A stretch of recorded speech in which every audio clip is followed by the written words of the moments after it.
Segala puji bagi Allah yang telah memberikan kita rahmat dan kesehatan sehingga kita dapat berkumpul dalam rangka mengikuti sidang kedua TKPSDA Wilayah Sungai Alas Singkil tahun 2023.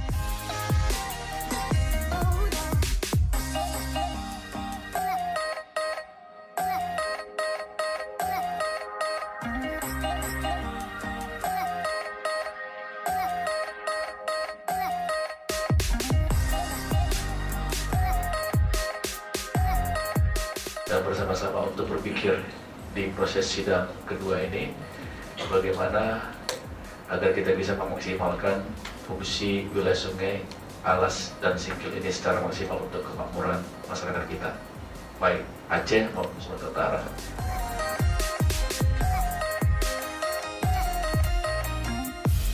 Bismillahirrahmanirrahim.